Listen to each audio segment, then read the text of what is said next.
امتى نقول للأطفال تصوم؟ ولو صاموا هيبقى كل يوم؟ وهل نعودهم على الصيام ولا نسيبهم يقضوها نوم؟ الصيام ما بيبقاش فرض على الأطفال إلا لما يوصلوا سن البلوغ ويكونوا مكلفين بالأعمال، لكن ممكن نبدأ نعودهم على الصيام من أول ما يوصلوا سن الإطاقة، وهو السن اللي بيبقى الطفل عنده فيه طاقة، وده ملوش سن معين، وبيبقى حسب قدرة الطفل إنه يصوم من غير ما يتعب صحيا ولا يبان على وشه الهموم.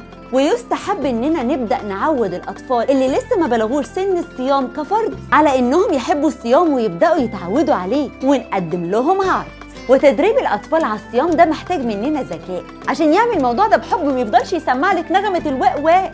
فممكن نعرفهم إنهم ممكن يصوموا لحد الظهر أو العصر، وده حسب مقدرتهم من غير ما نغصب عليهم ونعصرهم عصر. ونبدأ نحكي قدامهم لكل الكبار اللي حواليهم إنهم شاطرين وصاموا النهاردة، وهنا هتلاقي الفرحة والثقة نطت من عينيهم، وده هيديهم الحافز والثقة إنهم يعملوا أكتر من اللي مفروض عليهم. وممكن نحفز الطفل الأول إنه ممكن ياخد جايزة لو صام، وتبقى جايزة حقيقية وبجد ننفذها مش مجرد أي كلام، زي مثلا هنجيب له لعبة بيحبها أو نعمل له أكلة بقاله كتير مشتاق لها، ونعرفه ونفهمه أجر وثواب الصيام عند ربنا، وقد إيه إنه شيء جميل بنعمله وإحنا حابينه من قلبنا. ونبدأ معاهم على حسب سنهم وطاقتهم بإنهم يصوموا بالتدريج، يعني أول مرة خالص ممكن يبقى ساعتين 3، وطبعا ده كده تهريج، بس إحنا بنجرجر رجله للي جاي لسه في الطريق. فبعدها هنحاول نخليه يقدر يكمل للظهر أو العصر، بس طبعا اول ما نحس عنده بنشفان الريق هنفطره ونشكره طبعا على محاولته وعلى قلبه البريء.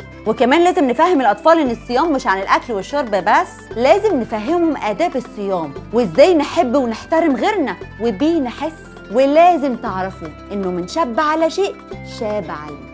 فطالما الأطفال عايشين وشايفين حواليهم الأجواء الروحانية وقد إيه إن أهاليهم والكبار حواليهم فرحانين بالليالي الرمضانية، هنا هيبقى عندهم استعداد لأي حاجة جديدة تطلبوها منهم ينفذوها 100 100.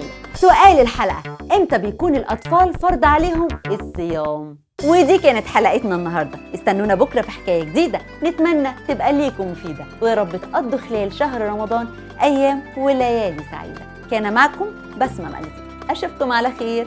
رمضان